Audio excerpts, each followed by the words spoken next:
Baik, a'udzubillahi minasyaitonirrajim. Bismillahirrahmanirrahim. Assalamualaikum warahmatullahi wabarakatuh. Alhamdulillahirabbil alamin wa bihi nasta'in ala umuri dunya waddin. Assalatu wassalamu ala asrofil anbiya'i wal mursalin sayyidina wa lana Muhammad wa ala alihi washabihi ajmain amma ba'du. Hadratal muhtaramin, para alim ulama, para masyayikh yang saya hormat takdimi, yakni dosen di Matkul Fikih Bapak Baidawi MHI, dan yang saya banggakan juga teman-teman saya yakni di kelas HPI 1 ini. Marilah kita panjatkan puja dan puji syukur kita kepada Allah Subhanahu wa taala yang mana telah melimpahkan rahmat serta hidayahnya sehingga kita diberikan kesehatan dan dimudahkan usahanya kita. Dan tak lupa pula kita curah limpahkan kepada junjungan kita itu khatamin Nabi, Nabi besar Nabi Muhammad sallallahu alaihi wasallam. Baik, kami ini saya selaku moderator dari kelompok 8 fikih akan menerangkan tentang mazhab Hanafi, di mana materi-materi ini akan disampaikan oleh teman-teman kami. Baik, saya akan mulai menerangkan tentang mazhab Hanafi ini. Untuk materi yang pertama yakni saya sendiri yang akan menerangkan tentang mazhab Hanafi. Yakni materi pertama itu tentang pendiri mazhab Hanafi dan pengertiannya. Mazhab ialah bahasa Arab. Bahasa Arab mazhab adalah istilah Arab yang berarti jalan dan dilewati sesuatu yang menjadi tujuan seseorang, baik konkret maupun abstrak. Ya, jadilah kayak itu. Nah, untuk sesuatu dikatakan mazhab bagi seseorang jika cara atau jalan tersebut menjadi ciri khasnya. Menurut para ulama, menurut para ahli ulama itu apa? Yakni dan ahli agama yaitu apa ya? Yang dinamakan mazhab itu adalah metode manhaj. Jadi bukan mazhab, manhaj. Nah, yang dibentuk setelah melalui pemikiran dan penelitian itu dari ulama gitu. Nah, yang pertama itu apa?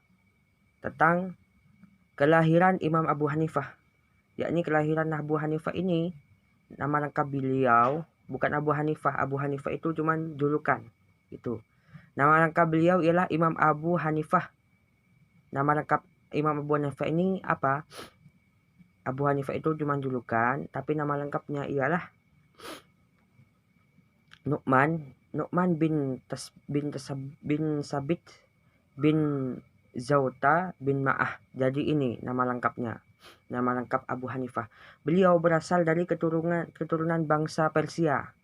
Abu Hanifah ini dilahirkan di kota yang terletak di Irak. Jadi Abu Hanifah ini dilahirkan di kota Irak. Nah, terus pada tahun 80 Hijriah, beliau tahun 80 Hijriah, 669 Masehi, beliau dilahirkan dan beliau wafat di kota di Kufah, yakni pada tahun 150 Hijriah, 767 Masehi, bersamaan dengan tahun kelahirnya calon ulama besar yakni Imam Syafi'i. Barakallah. Yakni untuk yang kedua itu pendidikan Imam Abu Hanifah. Pendidikan Imam Abu Hanifah ini pada awalnya Abu Hanifah ini adalah seorang pedagang atas anjuran Al-Syabi. Ia kemudian beralih menjadi pengembangan ilmu. Jadi beliau beralih kepada pengembangan ilmu. Nah, terus ia termasuk generasi ketiga setelah Kanjeng Nabi Muhammad SAW. Semoga mendapatkan syafaat Kanjeng Nabi. Nah, dari itu kedua tersebut. Terus ada beberapa riwayat yang menjelaskan sebab-sebab beliau dipanggil Abu Hanifah, antara lain yang pertama yakni karena salah satu anaknya bernama Hanifah. Maka Abu Hanifah pada intinya contoh seperti kita mempunyai anak. Saya mempunyai anak namanya saya Rizky, dan punya anak namanya Iqbal, jadi dipanggil Bapak Iqbal. Jadi beliau mempunyai putra atau anak yang beliau namakan ialah Hanifah. Nah gitu. Terus yang kedua itu beliau adalah seorang yang sangat bertakwa kepada Allah dan prinsipnya tidak dapat digoyahkan. Nah gitu. Intinya prinsipnya beliau itu tidak dapat digoyahkan gitu. Terus untuk yang ketiga yakni apa ya? Karena beliau ini paling cinta pada tinta untuk menulis. Jadi beliau tuh sangat cinta kepada tinta. Apa ya? Intinya untuk menulis gitu. Beliau senang menulis. Ya beliau sudah ulama ya. Terus apa? Sehingga beliau dipanggil oleh guru dan teman dengan Abu Hanifah. Nah gitu. Jadi banyak sekali tentang beliau. Mungkin cuma itu untuk pemahaman dari saya.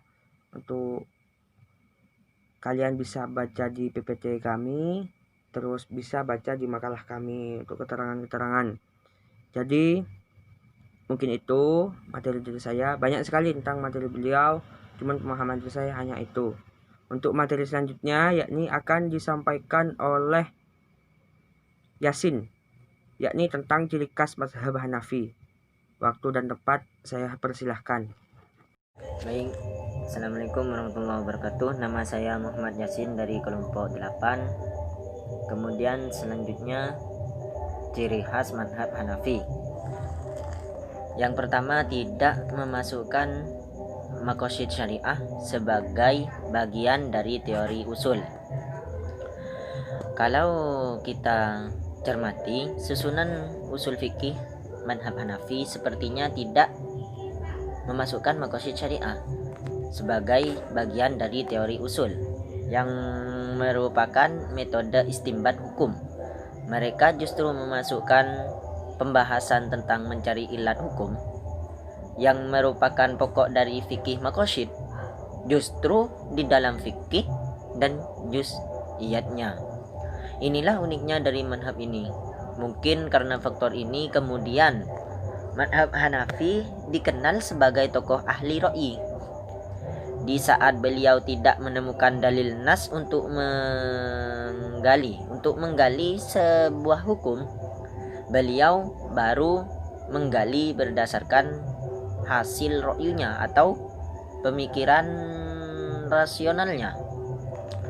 Kemudian yang kedua adalah instrumen penggalian hukum disebut istihsan. Ini ciri yang kedua.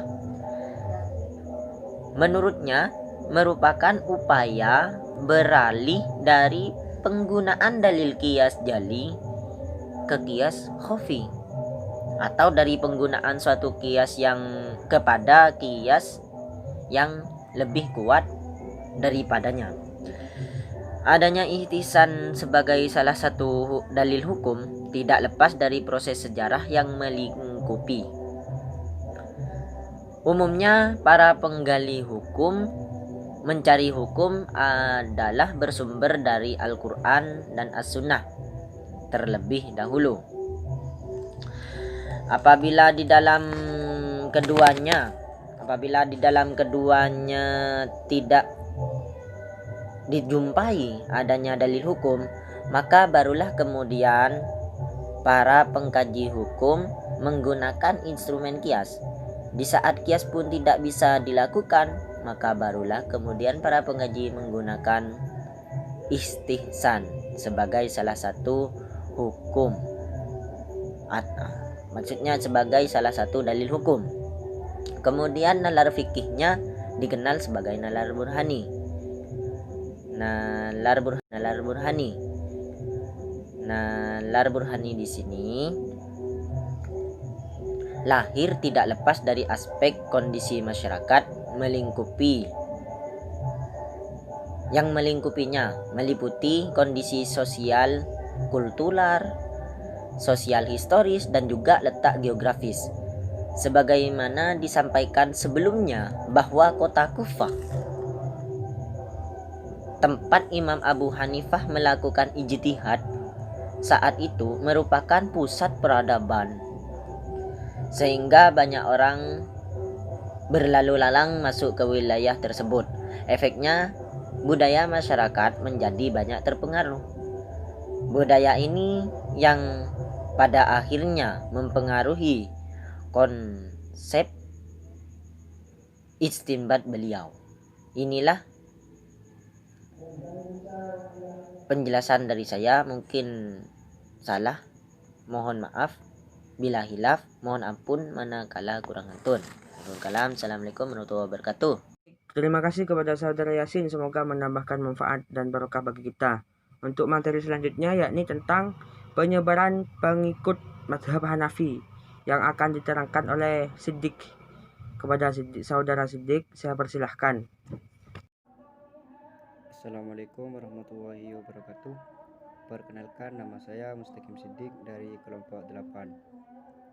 Di sini saya akan menerangkan tentang penyebaran pengikut mazhab Hanafi. Mazhab Hanafi ialah salah satu mazhab fikih dalam Islam yang mengikuti aliran Sunni. Mazhab ini didirikan oleh Imam Abu Hanifah yang bernama lengkap Abu Hanifah bin Nu'man bin Sabit Al-Taim Al-Kufi. Mazhab ini diamalkan dan berkembang di kalangan orang Islam Sunni di kawasan Afghanistan, Irak, Persia, Mesir, Turki, benua India, Tiongkok, Rusia, dan sebagian Afrika Barat. Mazhab Hanafi juga sempat berkembang di Maroko, namun kemudian mulai tergeser oleh adanya mazhab Maliki. Mazhab Hanafi tersebar sangat luas di dunia Islam. Penganutnya banyak terdapat di Asia Selatan seperti Pakistan, India, Bangladesh, dan Maladewa. Mazhab ini juga tersebar di Mesir, terutama di bagian utara, separuh Irak, Syria, Lebanon, dan Palestina, yang termasuk campuran dari mazhab Syafi'i dan mazhab Hanafi. Mazhab ini juga sampai ke Kaukasia, yaitu daerah Dagestan. Salah satu faktor tersebarnya mazhab ini adalah karena para khalifah Utsmaniyah di Istanbul sebagai pusat kepemimpinan tertinggi umat Islam sedunia yang bermadhab Hanafi. Mungkin itu penjelasan dari saya. Sekian, terima kasih. Assalamualaikum warahmatullahi wabarakatuh. Terima kasih kepada saudara Siddiq, semoga menambahkan ilmu dan berkah bagi kita. Baik, untuk materi selanjutnya yakni yang akan diterangkan oleh Wahyudi, yakni tentang karya-karya mazhab Hanafi. Assalamualaikum warahmatullahi wabarakatuh. Perkenalkan, nama saya Muhammad Tauhid Wahyudi. Saya dari kelompok 8 Ilmu Fikih. Nah, di sini saya akan menjelaskan materi yang keempat, yaitu karya-karya besar fikih dari mazhab Hanafi. Imam Hanafi atau disebut dengan Abu Hanifah meninggalkan 3 karya-karya besar.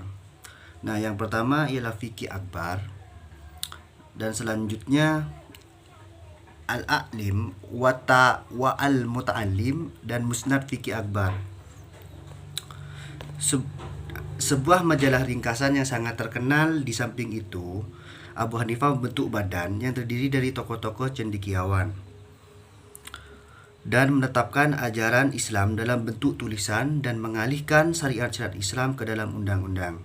Menurut Syekh Amir Ali dalam bukunya The Spirit of Islam, karya-karya Abu Hanifah baik mengenai fatwa-fatwanya maupun ijtihad ketika itu pada masa beliau masih hidup belum terkodifikasikan. Setelah beliau meninggal, buah pikirannya dikodifikasikan oleh murid-murid dan pengikut-pengikutnya, sehingga menjadi mazhab ahli ra'yi yang hidup dan berkembang.